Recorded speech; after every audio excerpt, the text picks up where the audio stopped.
our school back in the late 90s was a place where we were already working on being a safe place, and it was a place where difficult conversations were encouraged. Okay. Between staff, between administration. We had administrators that cared deeply about staff and students' social and emotional health, and also supported teachers doing things that maybe you'd consider outside the box now. So back in 1998, there was an English teacher who received permission to use a novel in class that explored homophobia. So the conversations in this 7th grade English class were about homophobia, and unbeknownst to the teacher, there were 2 girls, 2 students in her class who had 2 moms. And back in '98, people weren't really very open about having 2 moms or 2 dads. And being in this teacher's class gave these 2 students the courage to go to our principal, who they knew would listen, to discuss having a rainbow flag hung up. So students were the impetus behind this? Students were the impetus behind it, yes. Wow. And, but I think the thing that's really important to remember is that these girls knew that they had an approachable, askable principal. And the other piece of this was that at the time in our cafeteria, we had flags that represented all the countries our students came from. And they wanted the rainbow flag hung in the cafeteria along with the other flags. And our principal, in all his wisdom, knew that this was a bigger conversation. I don't know if you remember. I wasn't there yet. Okay, you weren't there Yeah. yet.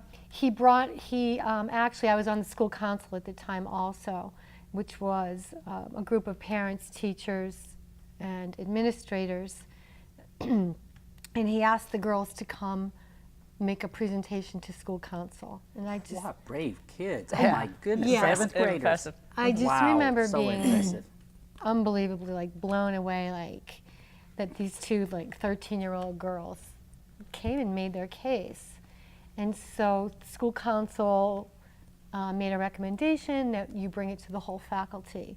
So the conversation went to the whole faculty. So the kids had to make the presentation again? Oh my goodness. These are my new heroes. Yeah. Yes, yes. And so that was 1998 and 99, and then the faculty voted to have the flag hung. And After a good amount of discussion. there was a lot of, it wasn't just a boom, There was boom. some discussion. There was some discussion. Were you there yet? No, I just remember Okay. hearing the stories. Okay. So when the faculty, just to interrupt, when the faculty voted, was there outside community influence in No. this at all? This was just internal? This was an internal Okay. school decision. Okay. I'm sure there was some involvement of central office being in on it. And so ultimately the faculty, it wasn't unanimous. Right.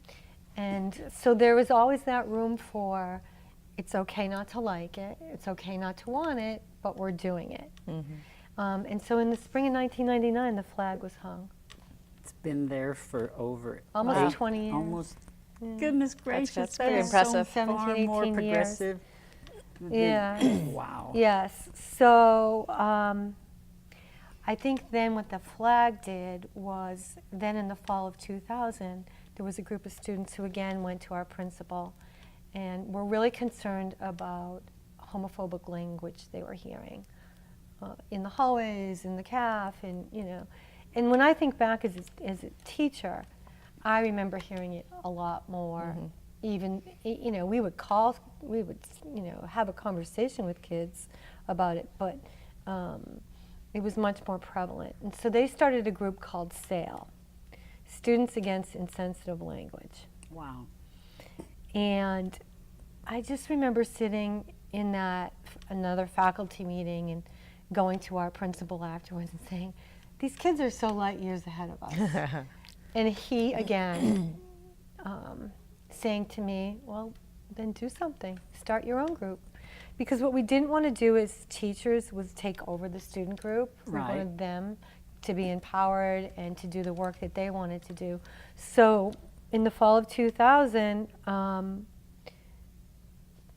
around 2000, 2001, SAIL came to the staff asking us to do something about the insensitive language. So that's when we formed. Wow, that's Myself and 2 other staff members formed Teachers for Safe Schools, whose mission was to make sure that our community was safe for staff. So why do you think that you got involved with it? Well, I've been teaching a long time, and I always cared deeply about kids' physical, social, and emotional well-being. I'm a family and consumer science / health educator. I've been teaching sexuality education for a very long time, and so it was always really important to me that we could have these conversations and that people would get facts and that they could make choices and decisions based upon facts. I wanted everyone to be as healthy and safe as they could be. And I just think that I always cared deeply about people having equal rights and privileges, No matter what. no matter what, no matter what.